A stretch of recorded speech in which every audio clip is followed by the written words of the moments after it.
প্রিয় দেশবাসী, আসসালামু আলাইকুম। শুরুতেই মহান আল্লাহর দরবারে শুকরিয়া আদায় করছি। হাজারো শহীদের প্রাণের বিনিময়ে আমরা দেশ এবং জনগণের স্বাধীনতা, সার্বভৌমত্ব রক্ষা করতে পেরেছি। তাবেদার মুক্ত বাংলাদেশে জনগণের ভোটে জনগণের কাছে জবাবদিহিমূলক একটি নতুন সরকার যাত্রা শুরু করেছে। দেশে গণতন্ত্র এবং মানুষের অধিকার পুনঃপ্রতিষ্ঠার এই যাত্রা লগ্নে আমি দেশবাসীকে শুভেচ্ছা এবং আন্তরিক অভিনন্দন জানাই। স্বাধীনতা প্রিয়, গণতান্ত্রিক আমি প্রিয়। জনগণের কারণেই দেশে আবার মানুষের অধিকার, সম্মান এবং মর্যাদা পুনঃপ্রতিষ্ঠার সুযোগ সৃষ্টি হয়েছে। আমি দেশবাসীর উদ্দেশ্যে একটি বার্তা দিয়ে বলতে চাই, মুসলমান, হিন্দু, বৌদ্ধ, খ্রিস্টান তথা দল, মত, ধর্ম, বর্ণ নির্বিশেষে পাহাড়ে কিংবা সমতলে বসবাসকারী এই দেশ আমাদের সবার। প্রতিটি নাগরিকের জন্যই এই দেশকে আমরা একটি নিরাপদ ভূমিতে পরিণত করতে চাই।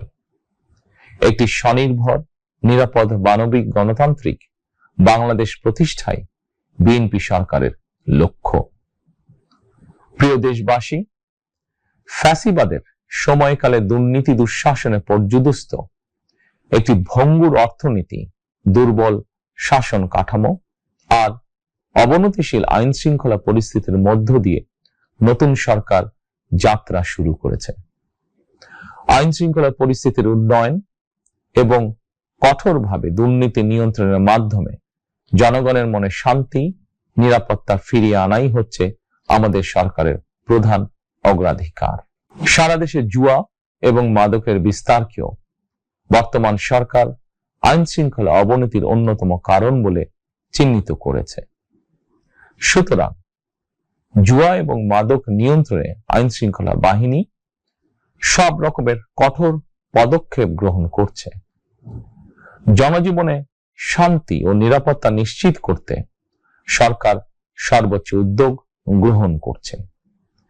দেশের প্রতিটি সাংবিধানিক এবং সরকারি, বেসরকারি প্রতিষ্ঠান চলবে বিধিবদ্ধ নীতি নিয়মে। দলীয় কিংবা রাজনৈতিক প্রভাব, প্রতিপত্তি অথবা জোর জবরদস্তি নয়। আইনের শাসনই হবে রাষ্ট্র পরিচালনার শেষ কথা। প্রিয় দেশবাসী, আগামীকাল থেকে সারা দেশে শুরু হতে যাচ্ছে পবিত্র মাহে রমাদান। আমি দেশবাসীকে পবিত্র মাহে রমাদানের শুভেচ্ছা জানাই। রমাদান আত্মশুদ্ধির মাস। আমরা যদি আত্মশুদ্ধি শব্দটির মর্মার্থ উপলব্ধি করি, তাহলে এই মাসে মানুষের ভোগান্তি বাড়ার কথা নয়। যদিও আমাদের অনেকের মধ্যেই এই মাসটিকে ঘিরে ব্যবসায় অধিক মুনাফা লাভের প্রবণতা লক্ষণীয়। আপনাদের প্রতি আমার বিনীত আহ্বান, রমাদানের পবিত্রতা রক্ষার্থে এই মাসটিকে আপনারা ব্যবসা মুনাফা লাভের মাস হিসাবে পরিগণিত করবেন না। দ্রব্যমূল্য যাতে সাধারণ মানুষের নাগালের বাইরে না যায়, এ ব্যাপারে ব্যবসায়ীরা দয়া করে সতর্ক থাকবেন। হাজারো প্রাণের বিনিময়ে একটি মাফিয়া সিন্ডিকেটের পতন ঘটিয়ে রাষ্ট্র এবং সরকারের জনগণের অধিকার প্রতিষ্ঠার অঙ্গীকার নিয়েই আমরা রাষ্ট্র পরিচালনার দায়িত্ব গ্রহণ করেছি। বিএনপি সরকার সকল ক্ষেত্রেই অনাচার, অনিয়মের সকল সিন্ডিকেট ভেঙে দিতে বদ্ধপরিকর ইনশাআল্লাহ। ক্ষুদ্র, মাঝারি কিংবা ছোট বড় সকল ব্যবসায়ীদের প্রতি বর্তমান সরকারের দৃষ্টিভঙ্গি সহজ এবং স্পষ্ট। বর্তমান সরকার ব্যবসায়ী এবং ক্রেতা সাধারণ উভয় স্বার্থ রক্ষা করে প্রয়োজনীয় পদক্ষেপ গ্রহণ করতে চায়। সুতরাং সরকারের পক্ষ থেকে কি ধরনের উদ্যোগ গ্রহণ করলে বাজার পরিস্থিতি নিয়ন্ত্রণে থাকবে কিংবা ক্রেতা বিক্রেতা উভয়েরই স্বার্থ রক্ষা হবে, এ ব্যাপারে আপনাদের যে কোনো ধরনের পরামর্শ কিংবা অভিযোগ শুনতে সরকার প্রস্তুত।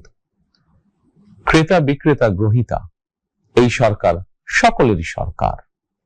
এই সরকার আপনাদেরই সরকার। আপনারাই ভোটের মাধ্যমে এই সরকারকে রাষ্ট্র পরিচালনার দায়িত্ব দিয়েছেন। আপনারাই এই সরকারের শক্তি। প্রিয় দেশবাসী, পবিত্র রমাদান মাসে রোজাদারগণ বিশেষ করে ইফতার, তারাবি, সেহরি এই সময়গুলোতে নিরবিচ্ছিন্নভাবে গ্যাস, পানি ও বিদ্যুৎ সরবরাহ পেতে চান।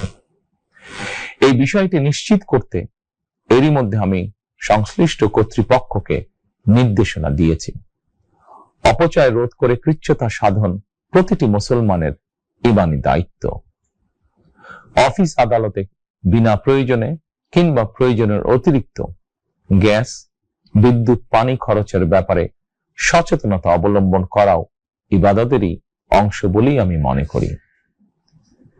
দেশের সকল সরকারি বেসরকারি কর্মকর্তা কর্মচারী এবং জনসাধারণের প্রতি কৃচ্ছতা সাধনের আহ্বান জানানোর আগে আমি সরকারের মন্ত্রী এবং বিএনপি সংসদ সদস্যদেরকে দিয়েই একটি দৃষ্টান্ত স্থাপন করতে চেয়েছি। বিএনপি সংসদীয় দলের প্রথম সভাতেই আমরা সিদ্ধান্ত নিয়েছি, বিএনপি থেকে নির্বাচিত কোন সংসদ সদস্য সরকারি সুবিধা নিয়ে ট্যাক্স ফ্রি গাড়ি আমদানি করবেন না এবং প্লট সুবিধাও নেবেন না। আমি আপনাদের সামনে বলেছিলাম, রাষ্ট্র পরিচালনার সুযোগ পেলে বিএনপি সরকার মহানবীর ন্যায়পরায়ণতার আদর্শ অনুসরণ করবে। আমি মনে করি বিএনপির সংসদীয় দলের এই সিদ্ধান্ত ন্যায়পরায়ণতার আদর্শেরই একটি অন্যতম প্রতিফলন। প্রিয় দেশবাসী, বিভাগীয় শহরগুলিতে বিশেষ করে রাজধানী ঢাকায় যানজট অত্যন্ত নিয়ন্ত্রণহীন। হাটে মাঠে ঘাটে, অফিস আদালতে জনগণের ভোগান্তির শেষ নেই।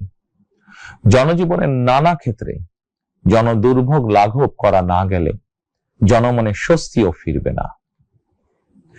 রাজধানীতে জনসংখ্যার চাপ কমাতে বিকল্প ব্যবস্থা গ্রহণ করা জরুরি হয়ে পড়েছে। মানুষ তার নিজ জেলায় কিংবা নিজের বাসা বাড়িতে থেকেও যাতে সহজভাবে সঠিক সময়ে অফিস, আদালত, ব্যবসা বাণিজ্য করতে পারেন, সেই লক্ষ্যকে সামনে রেখেই সারা দেশে রেল যোগাযোগ ব্যবস্থা ঢেলে সাজানোর উদ্যোগ নেওয়া হচ্ছে। এই পরিকল্পনার অংশ হিসাবে প্রথমেই রেল, নৌ, সড়ক এবং সেতু মন্ত্রণালয়ের কার্যক্রম পুনর্বিন্যাস ও সমন্বয় করা হচ্ছে। আমরা মনে করি সারা দেশে রেল যোগাযোগ ব্যবস্থার সহজ, সুলভ এবং নিরাপদ করা গেলে একদিকে যেমন জনগণের শহর কেন্দ্রিক বা নগর কেন্দ্রিক নির্ভরতা কমবে, অপরদিকে পরিবেশেরও উন্নতি হবে। প্রিয় দেশবাসী, আমাদের চারপাশে সমস্যার শেষ নেই, তবে সমস্যার পাশাপাশি সম্ভাবনাও কিন্তু কম নয়। আমাদের বৃহৎ জনগোষ্ঠীকে যদি আমরা শুধু বাংলাদেশই নয়, বিশ্ব বাজারও আমাদের জন্য উন্মুক্ত। তথ্য প্রযুক্তির সিঁড়ি বেয়ে বিশ্ব এখন কৃত্রিম বুদ্ধিমত্তার যুগে প্রবেশ করেছে। প্রযুক্তির এই প্রতিযোগিতামূলক বিশ্বে সম্মান এবং স্বচ্ছতার সঙ্গে টিকে থাকতে হলে আমাদেরকে কোনো না কোনো একটি বিষয় বা কাজে পারদর্শী হতে হবে। দেশের কোটি কোটি শিক্ষার্থী এবং তরুণ যুবশক্তির উদ্দেশ্যে বলতে চাই, মেধায়, জ্ঞানে, বিজ্ঞানে নিজেদেরকে যোগ্য করে গড়ে তোলার জন্য যত রকমের সহযোগিতা দেওয়া যায়, সব রকমের সহযোগিতা দিতে বর্তমান সরকার প্রস্তুত। কর্মসংস্থান এবং কর্ম পরিবেশ নিশ্চিত করার সুনির্দিষ্ট অঙ্গীকার নিয়ে বর্তমান সরকার যাত্রা শুরু করেছে। প্রিয় দেশবাসী, দীর্ঘ 18 বছর পর দেশে ফিরে গত বছর 25শে ডিসেম্বর আমি বলেছিলাম, দেশ এবং জনগণের জন্য আই হ্যাভ এ প্ল্যান। 12ই ফেব্রুয়ারি জাতীয় নির্বাচনের আগে দেশের বিভিন্ন স্থানে ঘুরে আমার প্ল্যান, পরিকল্পনার অনেক কিছু আমি আপনাদের সামনে তুলে ধরেছিলাম। আপনারা স্বাধীনতার ঘোষকের প্রতিষ্ঠিত দল বিএনপিকে ভোট দিয়ে রাষ্ট্র পরিচালনার দায়িত্ব দিয়েছেন, সকল পরিকল্পনা বাস্তবায়নের সুযোগ দিয়েছেন। এখন এই সুযোগকে কাজে লাগিয়ে সকল অঙ্গীকার পূরণ করার দায়িত্ব বিএনপি সরকারের। আমরা আমাদের পরিকল্পনা এবং প্রতিশ্রুতি বাস্তবায়নের কাজ শুরু করে দিয়েছি ইনশাআল্লাহ। অঙ্গীকার পূরণের এই যাত্রা পথে আমরা ভবিষ্যতের দিনগুলোতেও আপনাদের অব্যাহত সমর্থন প্রত্যাশা করি। প্রিয় দেশবাসী, সরকার প্রধান হিসাবে আমি দেশবাসীর উদ্দেশ্যে একটি বিষয়ে প্রতি দৃষ্টি আকর্ষণ করে বলতে চাই।